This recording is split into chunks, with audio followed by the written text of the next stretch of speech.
Good evening, everybody. As I look out and see everybody that's here tonight, I just want to first thank God for the opportunity that He has blessed me and my family and my extended family and others that are here tonight. You know, it's easy to celebrate victories, but it's how you handle adversity and how those outcomes are. And I will tell you that this journey that Ambassador Kelly Craft allowed me to take over the past 8 months has been an exceptional opportunity. It was a once-in-a-lifetime opportunity for our family to get to experience things across the Commonwealth of Kentucky that many families would have only dreamed of being a part of. It was those opportunities for me to go into counties I'd never been into before.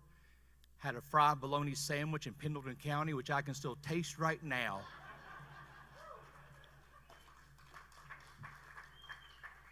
But it's also the people that you meet, the relationships you make, and it's the people that work extremely hard. And I want to personally thank everybody that was a part of this campaign, from the people putting out yard signs to the people hosting fundraisers, for those getting people to the polls, and everything that so many of you all did for each and every one of us on this ticket. I want to thank my wife and I want to thank my kids, because campaigning is very hard, and a statewide campaign is even harder. But they've been with me every step of the way, and I think I speak for them that we thank Joe and Kelly Craft from the bottom of our hearts for this opportunity that we've had.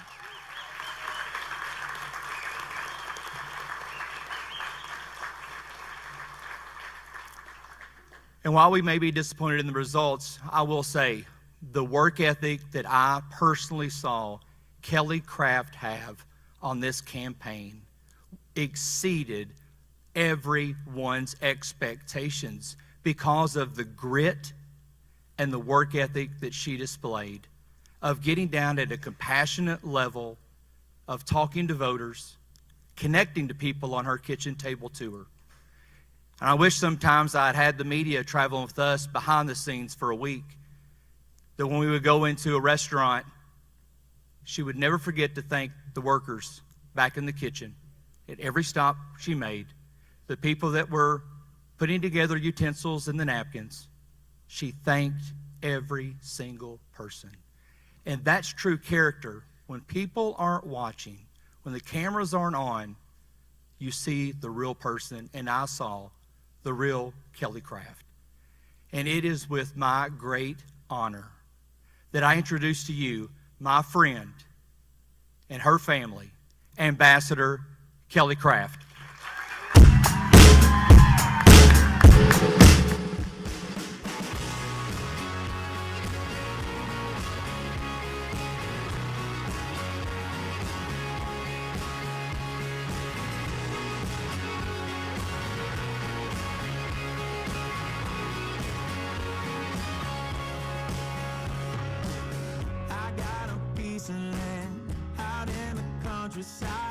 Lay back and smell the sun. Warm up a Georgia pie. It's so good to be taking it easy. Thank you very much.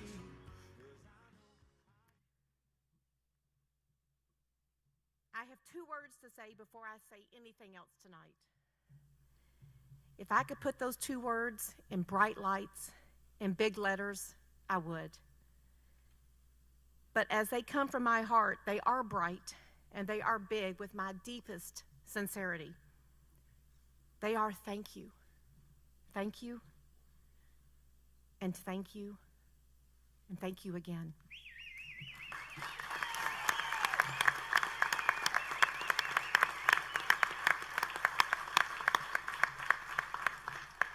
I know the countless hours you have spent knocking on doors, texting, making phone calls, picking up signs, and helping out with our campaign in any way possible.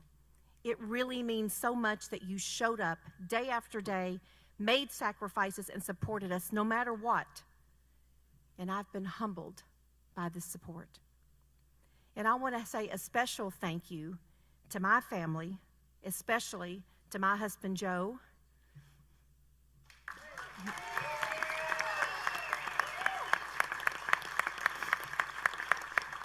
and to my brother and my sister and their spouses that are here this evening, and my nephew, Will, and my grandson, my favorite grandson, Jake. Let me just tell you, my favorite right here.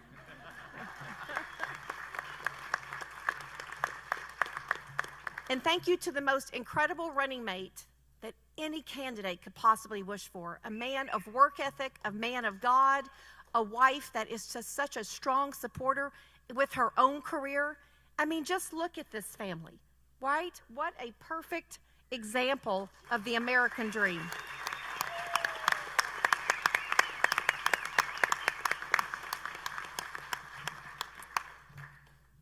While it is true that I am disappointed this evening, but we have so much to celebrate.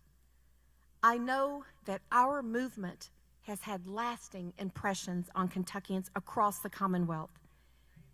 And the Kentuckians that I've met have made a lasting, forever impact on me. I would rather be in this room tonight than any other room with a different result. You have challenged me, you have given me your trust and confidence, and I will never take this for granted. We all left it all on the table.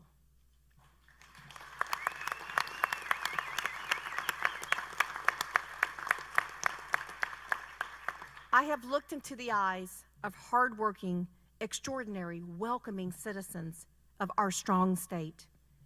You welcomed me into your homes, offered me a seat at your table, and entrusted me with your aspirations, your dreams, and your heartache. I may have arrived as a stranger to many, but I left as your friend.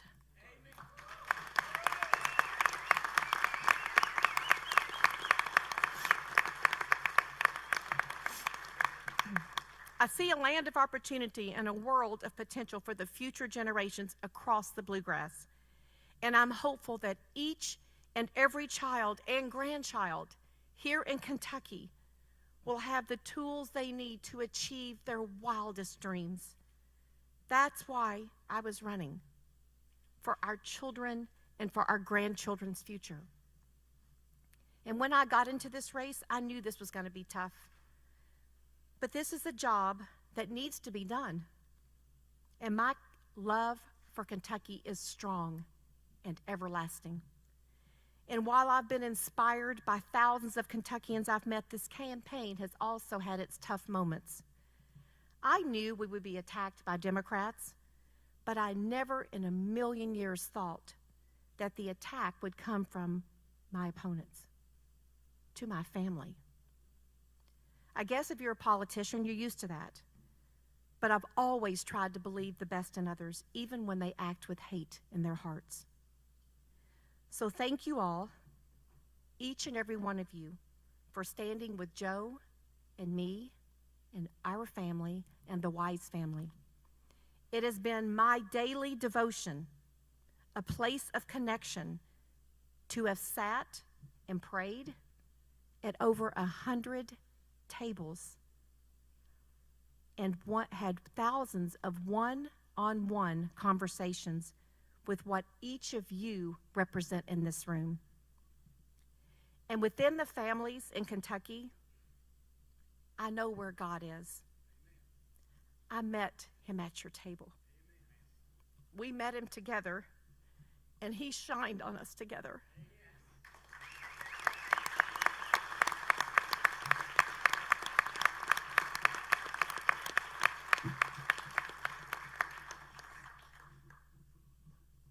It has not been a campaign. This has been a revival.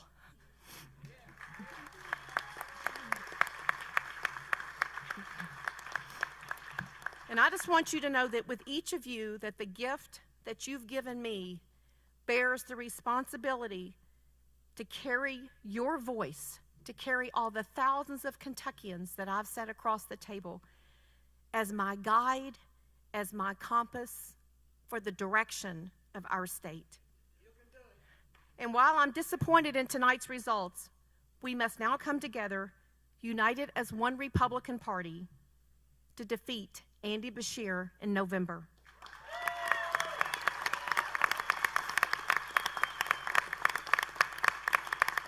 Because you know, and I know, Kentucky deserves better because Kentucky can do better.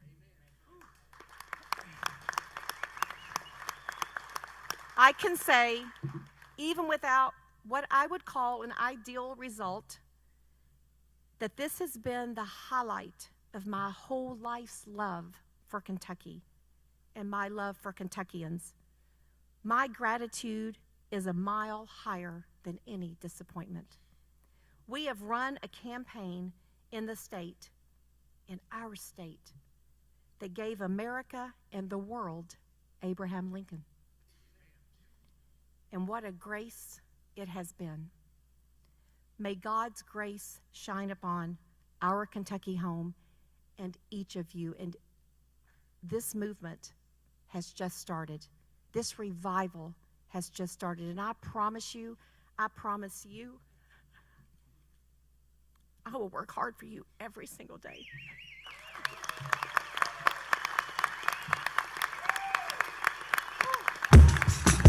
Kentucky! How about them polls? I don't know about you, but it sounds like Kentucky is ready for a new governor. Mackenzie and I stand before you this evening, humbled. Humbled by your support, humbled by your trust, and humbled by the outcome. And so it is in that spirit I find myself saying for the first time tonight that I am honored to be the Republican nominee for governor of the Commonwealth of Kentucky.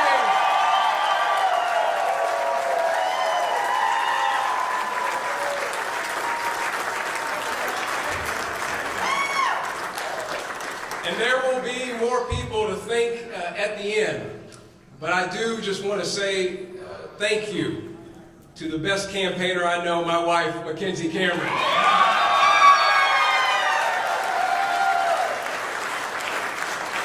Babe, you are my best friend, you are my rock, you are my inspiration, and you are a Proverbs 31 woman, and I am blessed by you.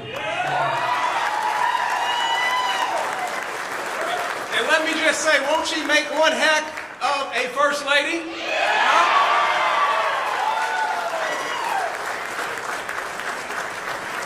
And thank you to all of you that are in this room tonight, and to those of you that are watching at home that made this win a reality. And of course, a big thank you to President Donald J. Trump for his support and his endorsement of this campaign. Let me just say, the Trump culture of winning is alive and well in Kentucky.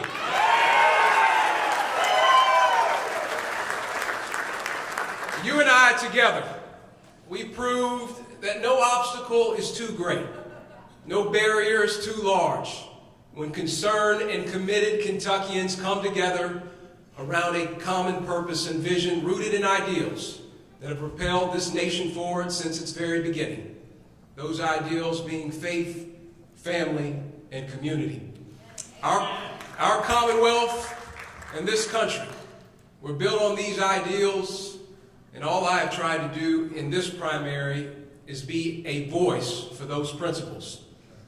And this campaign has tried to embody the promise of America, that if you work hard and if you stand on principle, anything is possible.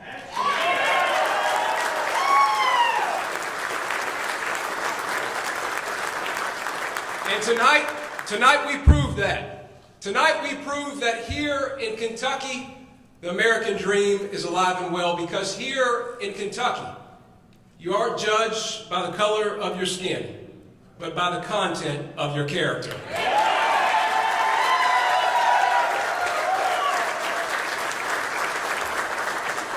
So to anyone who looks like me, know that you can achieve anything Know that in this country and in Kentucky, all that matters are your values.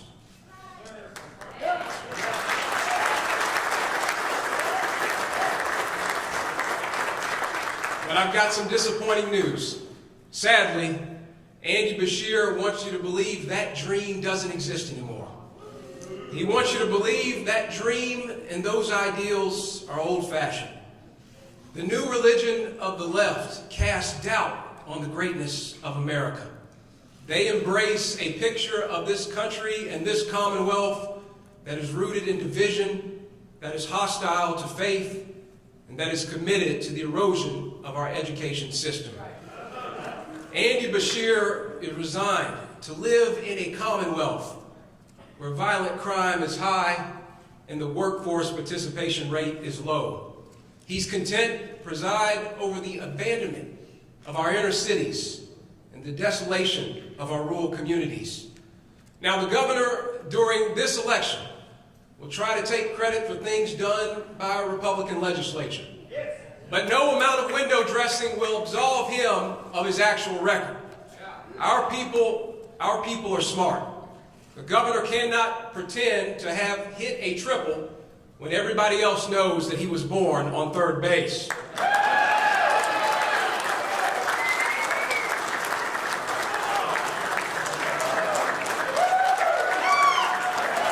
Play ball, play ball. That's right. Play ball. Since he has become governor, Kentucky has 27,000 fewer men and women working. Our workforce participation rate is lower than it's ever been. Violent crime runs rampant in our largest cities.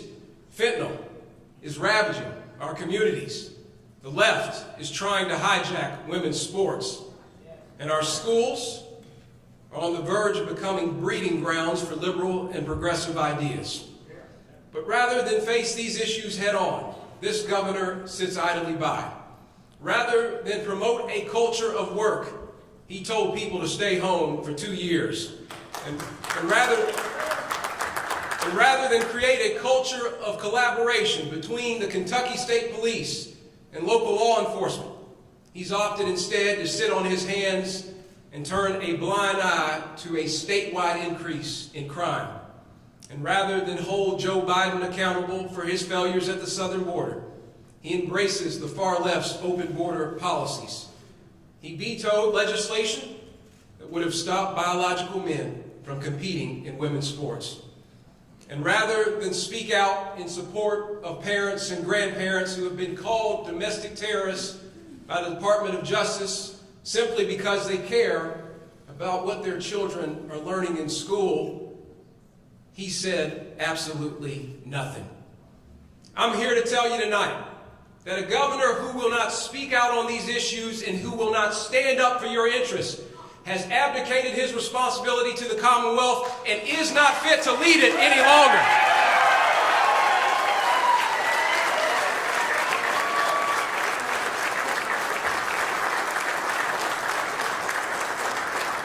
And new leadership is needed now more than ever. Look at what Andy Beshear has done to our education system. Now, when he became governor, he appointed a new Board of Education.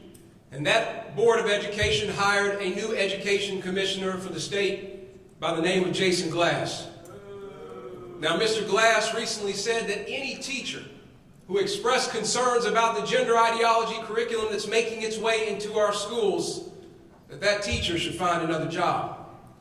Andy Beshear's education commissioner told hard-working teachers, and I know there are a lot of them, my wife Mackenzie taught for about 7 years in the Oldham County school system. We love our teachers here in Kentucky, and the Republican Party loves our teachers here in Kentucky.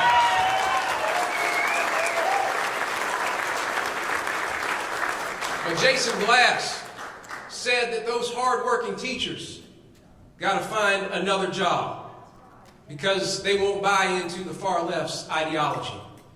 Ladies and gentlemen, that's not the right answer. The right answer is that Jason Glass and Andy Beshear need to find another job, and we will help them do that in November.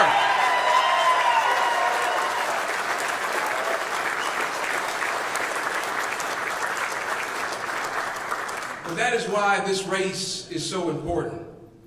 And it's why it's so important that we as Republicans come together. And several of my fellow travelers on this race for governor have called me to congratulate us on our victory. And they ran spirited campaigns because, like you and me, they care deeply about the future of the Commonwealth. And they know to get Kentucky back on track, we have one mission. And that one mission is to retire Andy Beshear from the governor's office. And together we can do that. Together we can make that happen. Together we can have a better and brighter version of Kentucky. Together we can make sure Kentucky has a governor who stands up to Washington and against Joe Biden. Together we can empower our teachers and prioritize parents' involvement in the educational opportunities of our kids. Together, we can keep our streets safe from crime and drugs. Together, we can make sure our small businesses and our churches are never shut down again.